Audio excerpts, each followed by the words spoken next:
Une série incontournable des années 1990 sur l'adolescence s'apprête à quitter le catalogue de Netflix.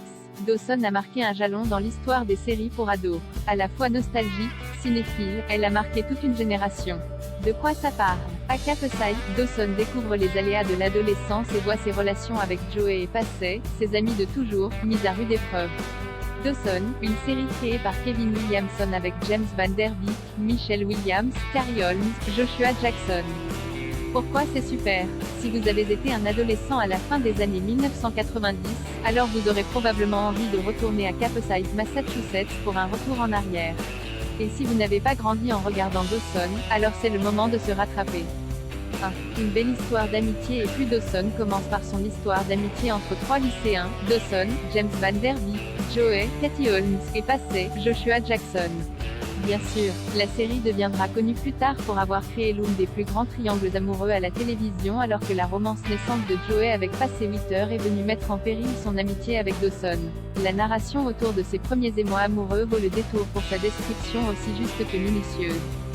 2. Kevin Williamson est le créateur. Derrière Dawson se cache un certain Kevin Williamson.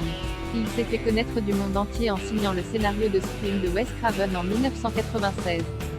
Et il est devenu l'auteur d'autres films iconiques de l'époque tels que Souviens-toi, l'été dernier, The Faculty ou encore Mrs. Tingle, avec Katie Holmes, qu'il a également réalisé. On s'amuse de le voir s'épanouir dans l'horreur et être à 100 000 lieues de ses ambiances odorifiques avec Dawson. Mais il y a peut-être un peu de lui dans le personnage de Dawson Leary qui a pour ambition de devenir le prochain Steven Spielberg. 3. Un casting toujours iconique 20 ans plus tard, les membres de la distribution font toujours partie du paysage audiovisuel et cinématographique.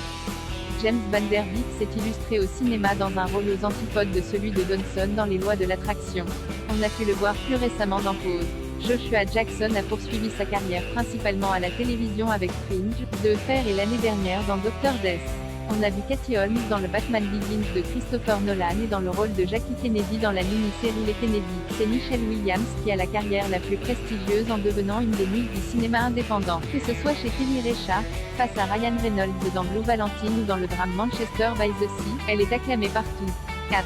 Des sujets de société. Kevin Williamson n'a pas hésité à traiter des sujets forts et sérieux à une époque où l'on considérait encore qu'une série pour ados devait garder une certaine forme d'innocence. Ici, au contraire, les héros sont confrontés aux choses de la vie avec toute la gravité qui s'impose parfois. Au terme des 6 saisons, ces adolescents se sont confrontés à de grands questionnements. Il y a été question de cancer, de mort, des problèmes de drogue, mais aussi d'homophobie. Des thématiques abordées avec délicatesse, presque avant-gardistes pour l'époque et toujours d'actualité. 5. Un classique de la série pour ados. En fin de compte, Dawson se classe vraiment parmi les histoires de passage à l'âge adulte les plus appréciées dans l'histoire des séries télé. Plus que tout autre drame pour adolescents à l'époque, mis à part Angela, 15 ans juste avant elle mais sur une seule saison, la série s'adressait à tous les adolescents avec une intelligence souvent difficile à trouver à la télévision. Ces personnages étaient brillants et attachants tout en restant juste des ados.